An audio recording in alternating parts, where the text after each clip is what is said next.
Hey everybody, and welcome back to Live Between Paychecks Kitchen. I'm Miles. Jack's still down at Lake Jackson. So this one again coming from my little shitty galley apartment kitchen. Sorry about that. This is something that I've always seen. I've got it from other places, and the big thing right now is everybody wants chicken sandwiches. Here we go. We're going to show you how to do it with one of these fancy buffalo ones. It's going to be awesome. It's going to be great. Before we begin into everything, be sure to do all the YouTubey stuff.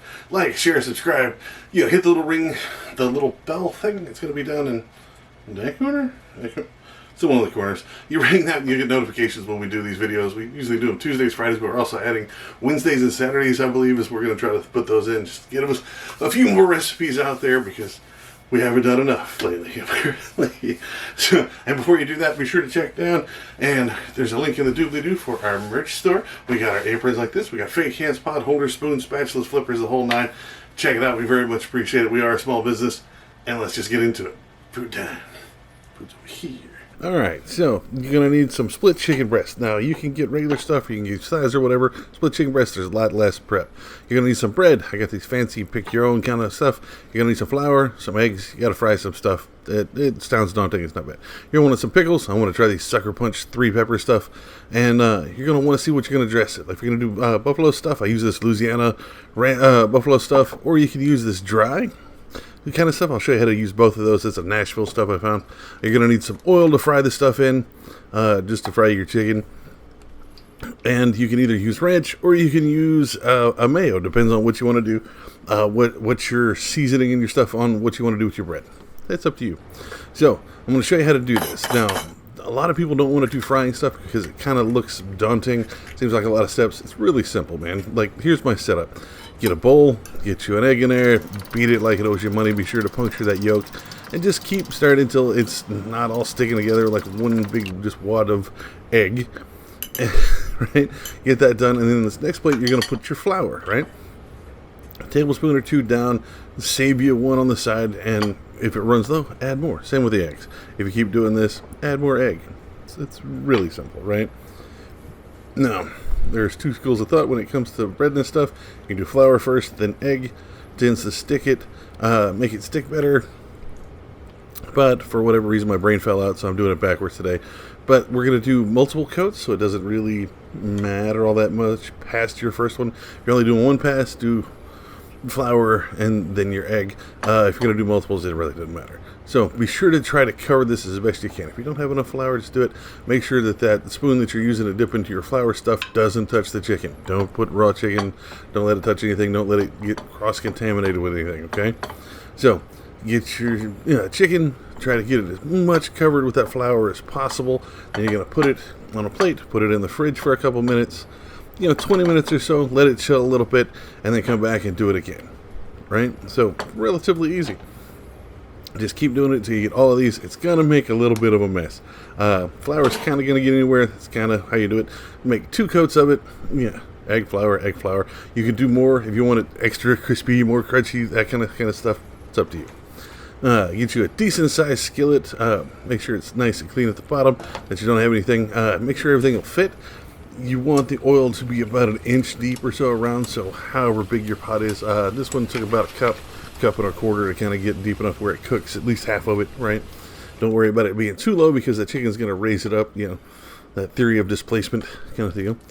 Put it on medium to medium high. Once it gets nice and warm, you can kind of see bubbles when you drop stuff in. Go ahead and just add as much as it'll fit.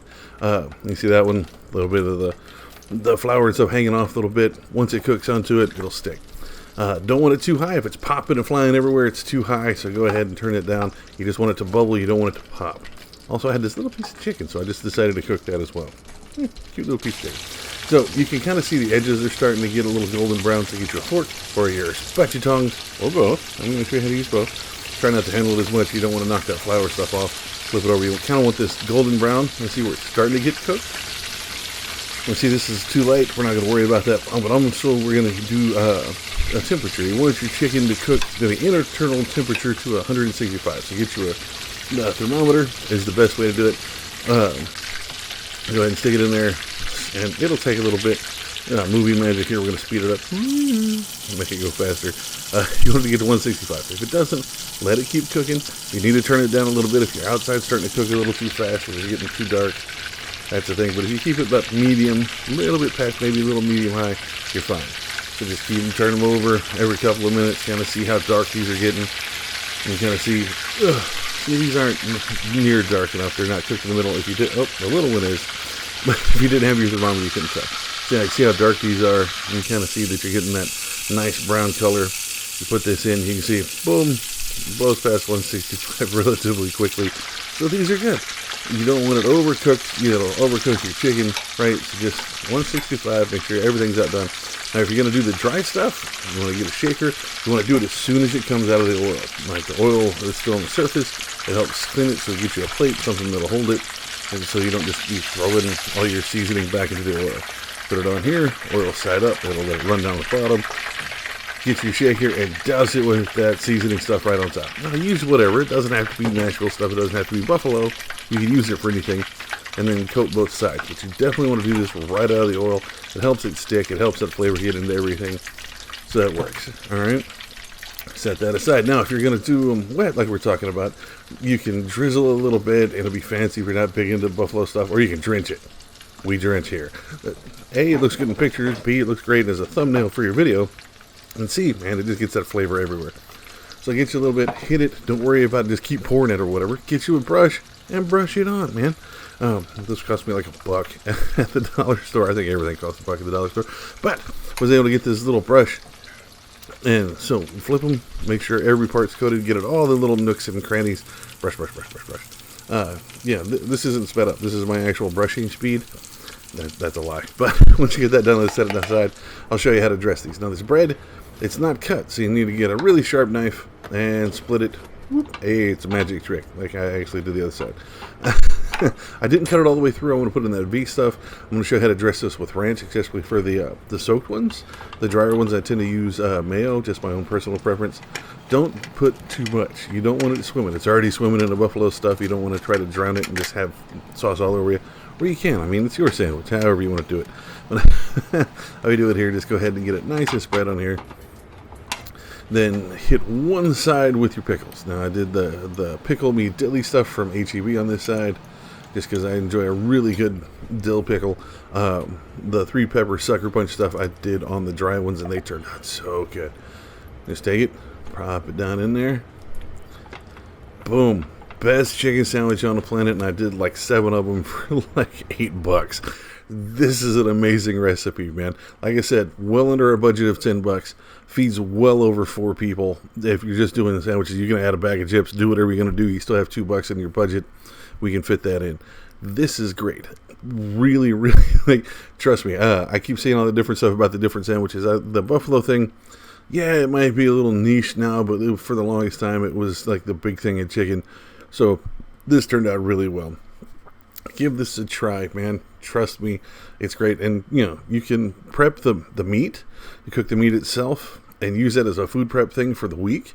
Just do the rest of the bread and everything as you're making it as a sandwich for the week. So it works for meal preps as well. There you have it, folks. Chicken sandwiches. These look amazing. They taste great.